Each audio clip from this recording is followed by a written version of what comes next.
Embora o behaviorismo fosse a abordagem científica estabelecida para a psicologia, no mundo de língua alemã havia a sensação de que a ciência de laboratório realmente não conseguia explicar tudo. A mente humana era muito mais misteriosa ou sofisticada do que os experimentos em laboratório podem realmente compreender.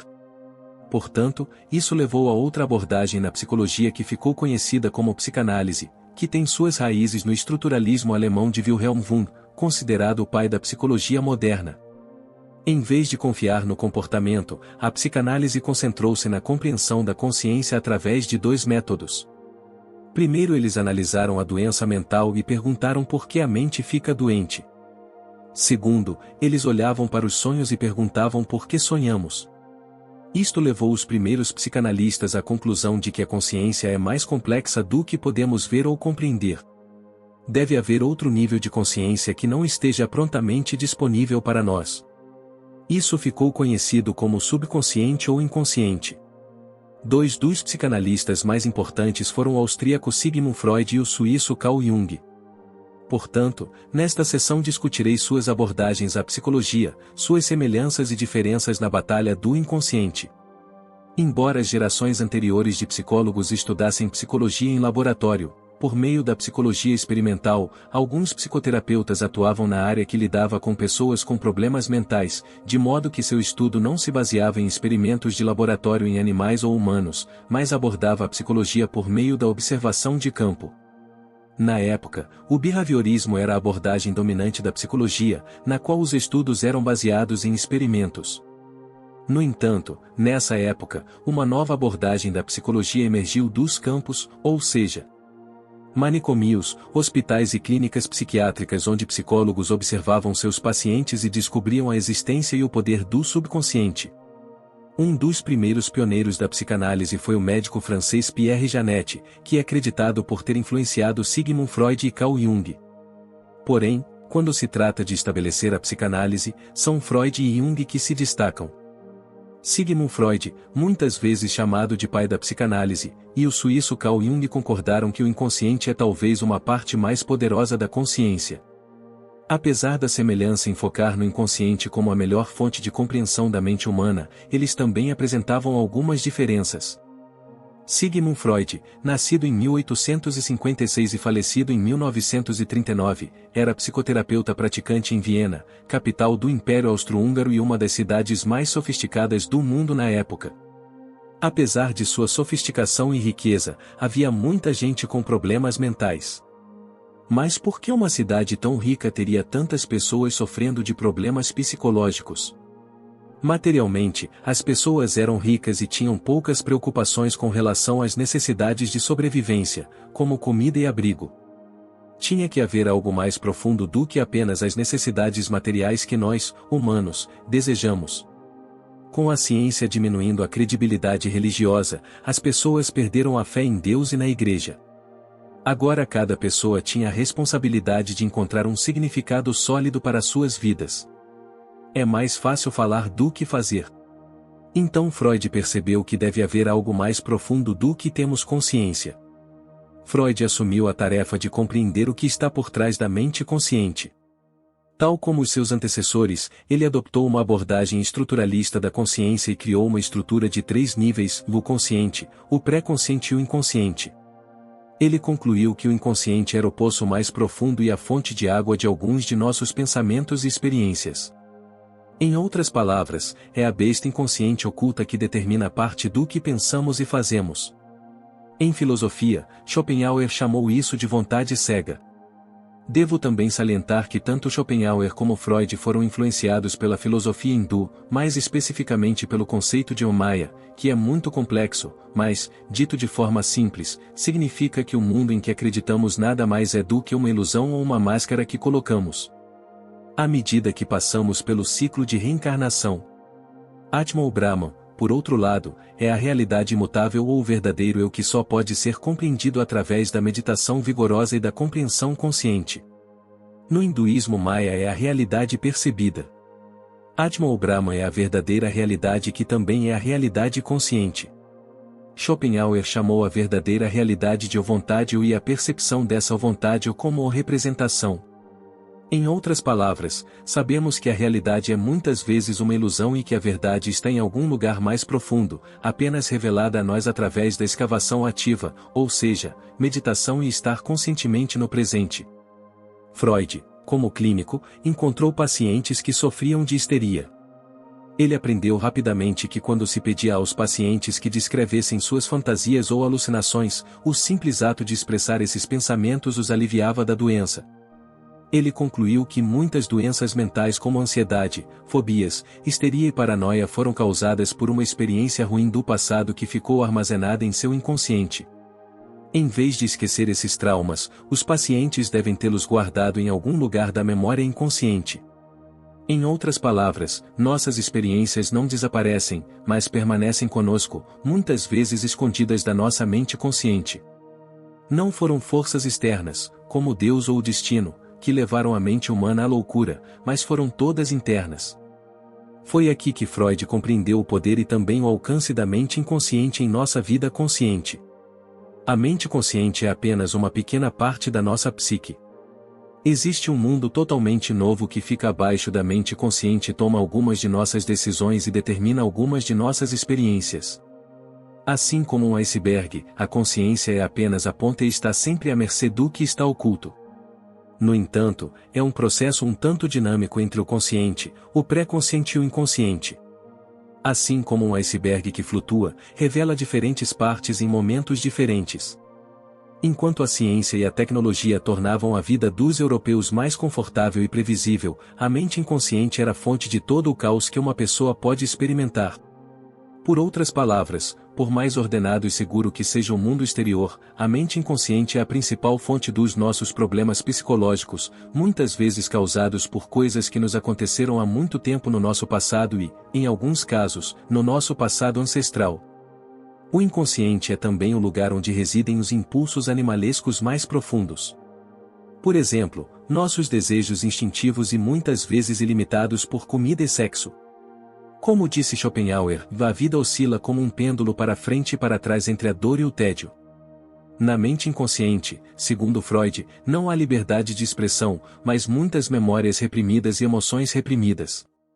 Devo também salientar que esta é uma condição moderna porque, antigamente, as pessoas confessavam as suas turbulências interiores, culpa ou memórias suprimidas durante uma confissão na igreja ou as pessoas estavam muito mais próximas das suas famílias e comunidades para que pudessem confiar naqueles que as rodeavam. Mas em grandes cidades como Viena, embora mais pessoas vivessem mais perto, a distância emocional era muito maior. Era muito mais difícil confiar em alguém. Isto não mudou.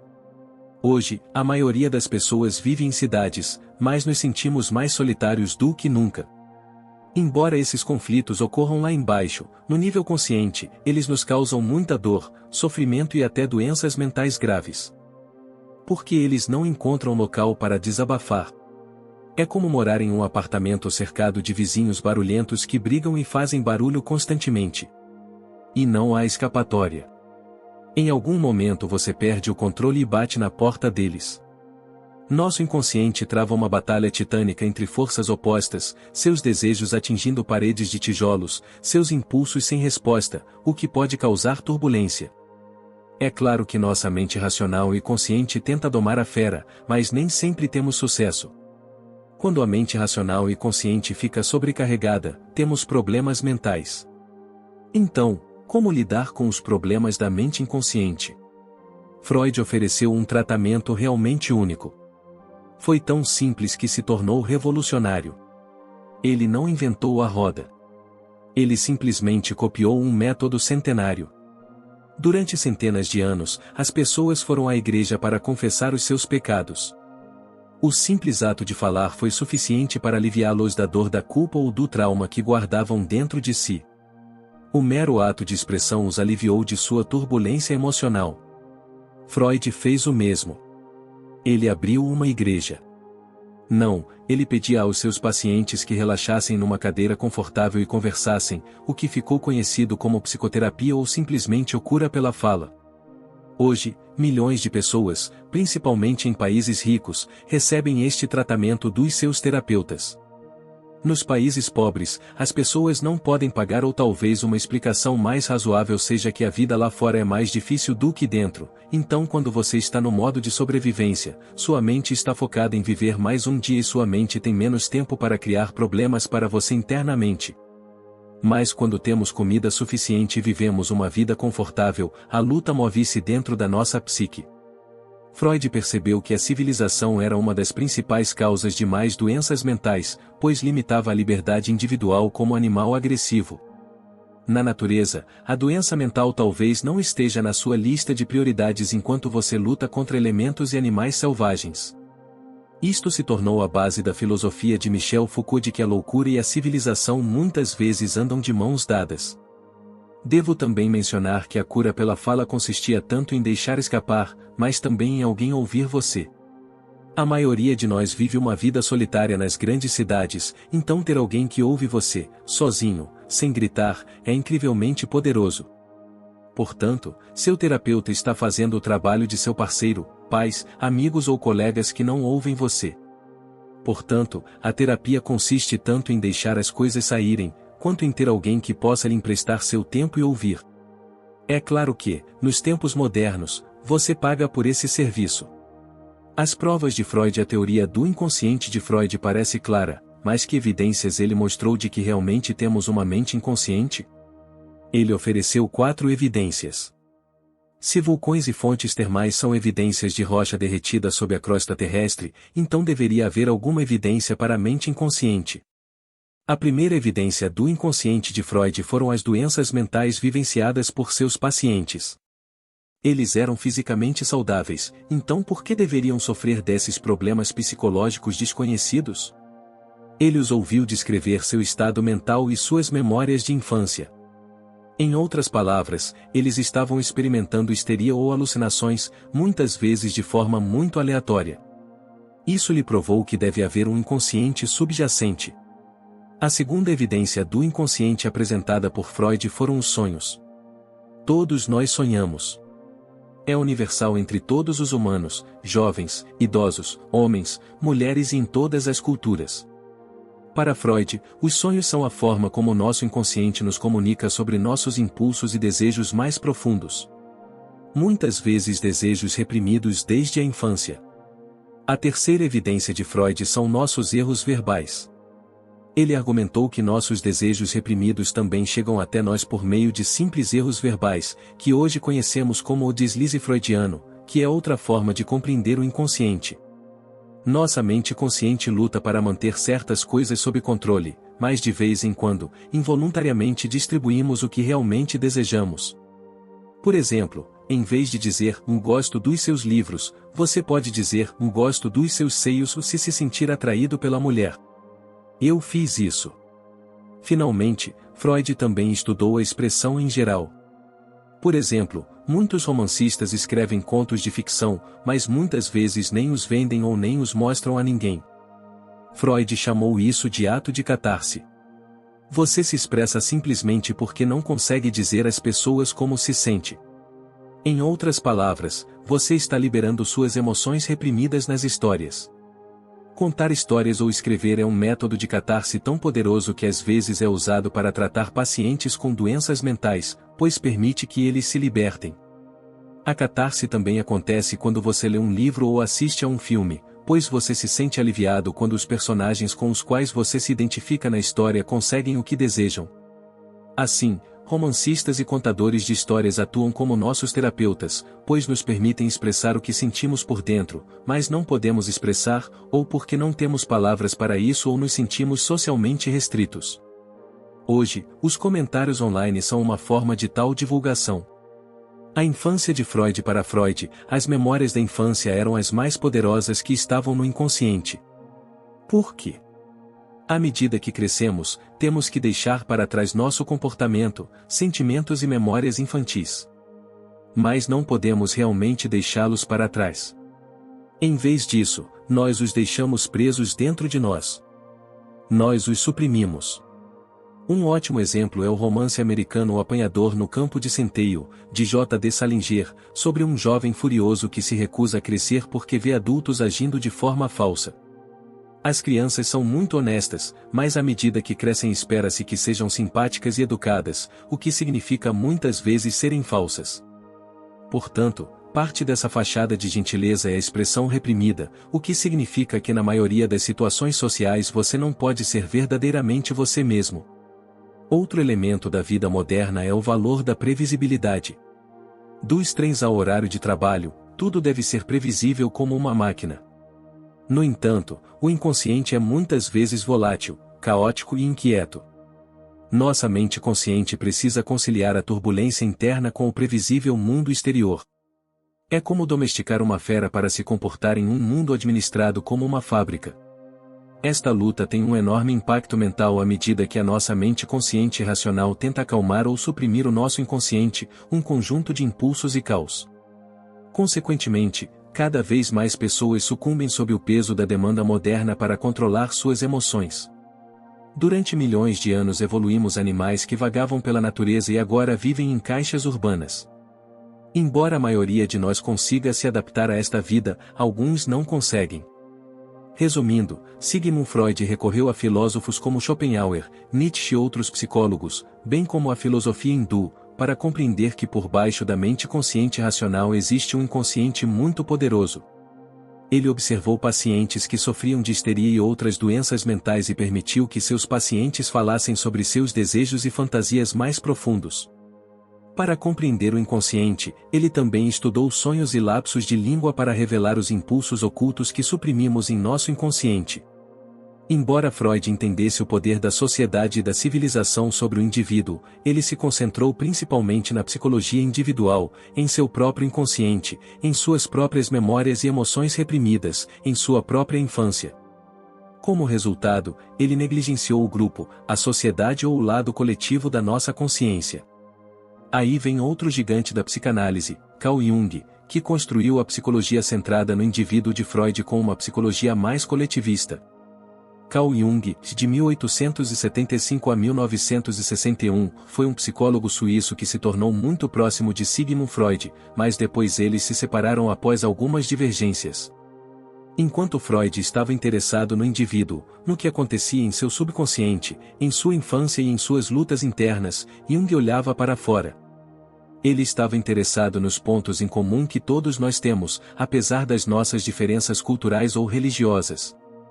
Por outras palavras, existem certos mitos e símbolos semelhantes que todos os humanos partilham, independentemente das suas origens culturais. Enquanto as suas próprias experiências de infância são armazenadas na sua memória individual, os mitos e símbolos comuns são armazenados no que ele chamou de uma memória coletiva, como parte do inconsciente coletivo. Estas memórias coletivas não são o resultado das nossas próprias experiências individuais, mas herdadas dos nossos antepassados distantes, transmitidas a nós de geração em geração. Apesar de pequenas variações, estes mitos e símbolos são mais ou menos os mesmos em todas as culturas. Em outras palavras, uma grande parte de nossa psique ou mente consciente é preenchida pelas memórias de nossos ancestrais, assim como o software. Embora cada hardware individual seja diferente, muitas vezes compartilhamos o mesmo software. Para realmente compreender a teoria de Jung, podemos examiná-la através da filosofia. O filósofo grego Platão pensava que tudo o que existe no mundo físico são meras sombras da forma que só existe na mente. Em outras palavras, a mente é primária e o mundo exterior é uma mera sombra dessa mente. Mais tarde, nos séculos 17 e 18, na Europa, os racionalistas acreditavam que os humanos tinham um conhecimento inato do mundo. À medida que os bebés crescem, este conhecimento inato simplesmente se desdobra para que possamos dar sentido ao mundo. A teoria do inconsciente coletivo de Carl Jung é um tanto semelhante. Herdamos a maior parte de nossas memórias e arquétipos inconscientes de nossos ancestrais.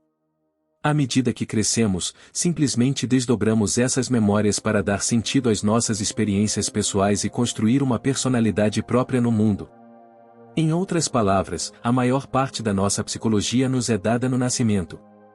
À medida que crescemos, essa psicologia apenas se desenrola no nosso inconsciente para nos guiar ao longo da vida.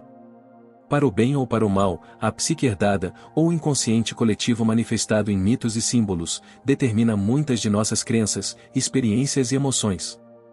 Jung chamou esses símbolos e mitos de arquétipos que são moldados dentro de nós antes de nascermos. Em outras palavras, os arquétipos são como modelos ou janelas para compreendermos nossas próprias experiências de vida. Mas, curiosamente, não temos consciência de que eles nos são dados. Em outras palavras, não temos consciência desses arquétipos. Muitas vezes pensamos neles como algo naturalmente nosso. Assim como seus genes são transmitidos a você por meio de seus ancestrais, essas memórias são transmitidas por meio de arquétipos culturais. Se o seu DNA é a memória dos seus genes, os arquétipos são as suas memórias culturais coletivas. Você poderia fazer uma conexão entre os arquétipos de Jung e a teoria dos memes de Richard Dawkins. Assim como os genes se espalham pelos descendentes, os memes se espalham da mesma maneira.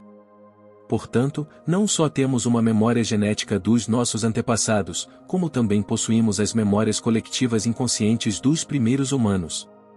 Para compreender Jung completamente, voltemos à filosofia. No século XVIII, Immanuel Kant argumentou que o nosso conhecimento do mundo vem através das nossas experiências. Mas não só isso, temos um mecanismo inato de racionalidade que estrutura o mundo. Em outras palavras, não somos receptores passivos do conhecimento do mundo, impomos a nossa própria estrutura mental ao mundo. Os arquétipos de Jung são um tanto semelhantes no sentido de que, por meio desses arquétipos em nossa memória coletiva, damos melhor sentido às nossas experiências no mundo. Os arquétipos ficam em nossa mente inconsciente para nos fornecer padrões para que nossas experiências e emoções pareçam significativas para nós. Da mesma forma que temos a capacidade de aprender uma língua, também viemos pré-montados com a capacidade de nos relacionarmos com arquétipos e histórias, o que garante a nossa sobrevivência dentro de um grupo, da mesma forma que as nossas características físicas como olhos, ouvidos e nariz nos permite dar sentido ao mundo físico. Nossa capacidade de contar histórias nos permite navegar pela sociedade e pela cultura. Assim como Freud, Jung também pertencia à escola estruturalista de psicologia, por isso via a consciência ou a psique humana como uma estrutura dividida em três partes: o ego, o inconsciente pessoal e o inconsciente coletivo. O ego é o lado racional ou consciente da nossa psique que regula a nossa vida diária. É como um mecanismo de controle como o volante de um carro. O inconsciente pessoal, no qual Freud se concentrou principalmente, inclui nossas próprias memórias individuais, incluindo memórias reprimidas e emoções reprimidas da nossa infância. O inconsciente coletivo, no qual Jung se concentrou principalmente, é onde estão armazenados os arquétipos que herdamos de nossos ancestrais. Assim como Freud forneceu os sonhos como evidência da existência do inconsciente, Jung também usou os sonhos como evidência do inconsciente coletivo. Em outras palavras, nossos sonhos são como janelas para nossas memórias coletivas do passado, sejam elas dos primeiros humanos ou mesmo dos macacos que viviam nas árvores ou até mesmo em um passado mais distante.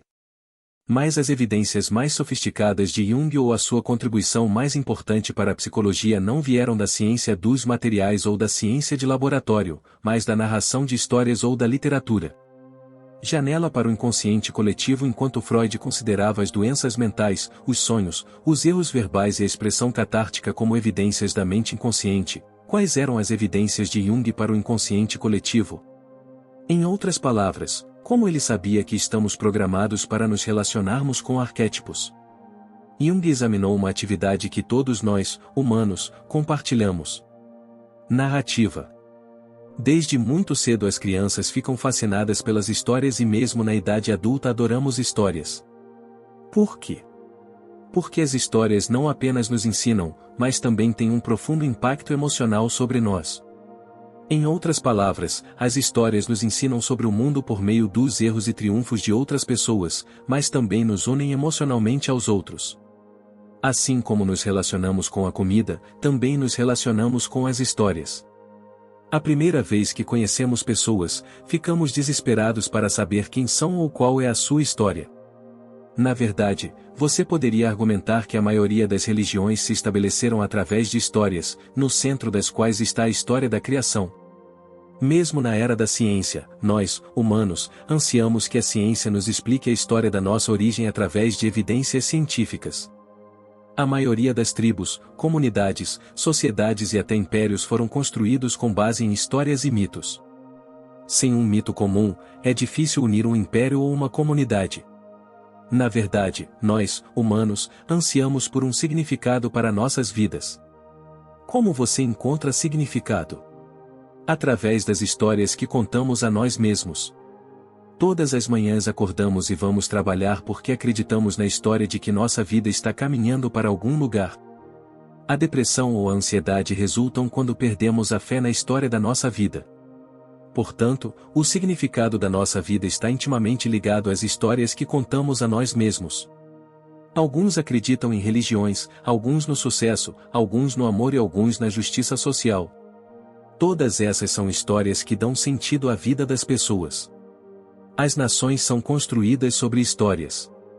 Patriotismo ou nacionalismo é uma história em que as pessoas dentro do país acreditam naquele país. As pessoas falam frequentemente de moral entre os soldados. Significa simplesmente que eles estão perdendo a fé na história que lhes foi contada. Portanto, história e crença estão intimamente ligadas como gêmeos siameses. Grandes contadores de histórias e cineastas são aqueles que contam histórias verossímeis e convincentes. Jung descobriu que a narração de histórias é onde vivem os arquétipos.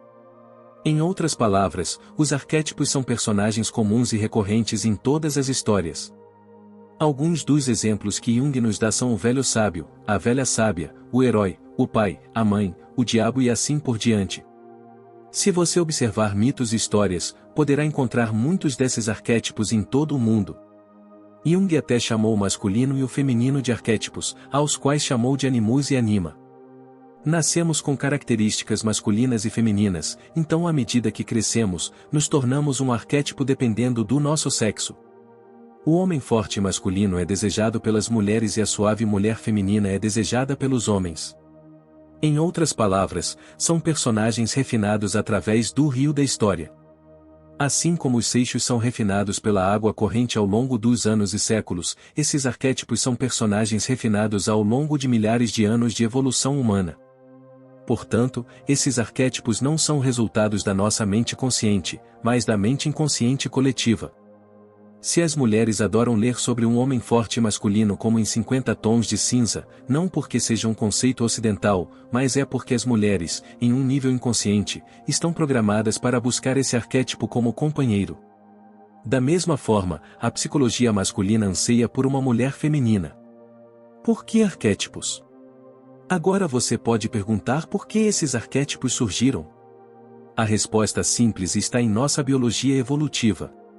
Como organismo ou animal vivo, enfrentamos predadores e presas. Enfrentamos desafios de sobrevivência. A forma como nos comportamos quando enfrentamos esses desafios de sobrevivência define nossos arquétipos. Assim, os arquétipos foram incorporados ao nosso DNA porque nos permitiram sobreviver e transmitir esses genes a outras pessoas. Arquétipos são nossos instintos de sobrevivência escritos em histórias. A mesma regra se aplica às próprias histórias. Somente histórias que ressoaram na maioria dos humanos sobreviveram ao longo dos séculos. Como disse Ítalo Calvino, os contos populares ou lendas são contados e recontados que já se tornaram lisos como seixos quando chegam até nós. Em outras palavras, quanto mais tempo uma história ou mito sobrevive, mais o esqueleto ou seus elementos essenciais permanecem. Portanto, pode-se dizer que estes arquétipos são personagens essenciais na sobrevivência da nossa espécie, pois guiam cada geração para sobreviver, prosperar e reproduzir-se com sucesso. Esses arquétipos não apenas nos guiam na vida para dar sentido às nossas próprias experiências, mas também desempenham um papel em nossa personalidade. Na verdade, usamos inconscientemente os arquétipos para apresentar ao mundo uma personalidade própria. Quando nos apresentamos aos outros, temos o cuidado de mostrar algumas partes e ocultar outras. Além disso, também somos seletivos sobre o que mostrar dependendo de onde estamos. Podemos assumir uma personalidade diferente na presença de uma mulher bonita pela qual estamos romanticamente interessados. Mas na presença de nossos familiares ou amigos, assumimos uma personalidade completamente diferente. O mesmo quando vamos a uma entrevista de emprego, apresentamos o nosso lado forte. Os japoneses têm um conceito chamado Oni Tatemai. Oni significa seu verdadeiro eu ou aquele que você mostra dentro de sua própria casa. Tatemai é uma personalidade que você mostra aos outros ou uma fachada social. Eles são muito diferentes. Jung chama esse o público ou arquétipo de persona. Mas há também a parte que não queremos que o mundo saiba. Jung chama isso de sombra, que é o oposto da persona. Fica no escuro e fazemos de tudo para escondê-lo dos outros. Estes são os nossos segredos e impulsos ou pensamentos reprimidos. Na narrativa é o vilão e nas religiões, o diabo. Tendemos a associar a sombra aos outros e raramente a nós mesmos. Os bandidos são sempre outra pessoa e raramente nós mesmos. Por exemplo, ao longo da história, em todas as guerras, ambos os lados chamaram outro lado de bandidos, vilões ou males. Em meio a todos esses arquétipos, Jung argumentou que o objetivo final da nossa vida é realizar o verdadeiro eu, que é o arquétipo mais importante. Martin Heidegger chamou isso de autenticidade, que ele argumentou pode ser alcançada se realmente compreendermos e aceitarmos a morte como uma condição necessária da vida. Para Jung, encontrar o eu verdadeiro exige muito trabalho, assim como no hinduísmo, só pode ser alcançado através de uma busca consciente. Jung diz: ao compreender o inconsciente, nos libertamos de seu domínio. Então, para resumir, enquanto Freud argumentava que o inconsciente, que inclui memórias coletadas, traumas, emoções reprimidas de nossa infância, determina a maior parte de nosso comportamento e experiências na vida, Jung deu um passo além, dizendo que não é apenas nosso próprio indivíduo memórias inconscientes, mas também as memórias inconscientes coletivas que herdamos de nossos ancestrais. Portanto, o inconsciente não é apenas o nosso, mas também daqueles que vieram antes de nós. Tal como Freud e Jung estavam ativos antes da Segunda Guerra Mundial, o cenário mudou bastante depois da guerra, com a invenção de uma peça tecnológica crucial. Na verdade, esta tecnologia foi inventada precisamente para ser usada na guerra para invadir a inteligência alemã. Foi o computador. Com os computadores vieram a racionalidade e a capacidade cognitiva. Até agora discuti escolas e abordagens psicológicas na tentativa de compreender a mente humana, mas nos próximos segmentos examinarei as soluções para problemas psicológicos. Duas abordagens distintas surgiram como forma de combater problemas psicológicos. No mundo de língua alemã, a psicoterapia surgiu como uma cura pela fala e uma expressão catártica, e no mundo anglo-saxão a psicologia cognitiva surgiu como uma forma de tornar as pessoas mais capacitadas através da estimulação intelectual. Portanto, no próximo segmento discutirei psicoterapia e no segmento seguinte falarei sobre psicologia cognitiva e terapia cognitiva. Obrigado por assistir.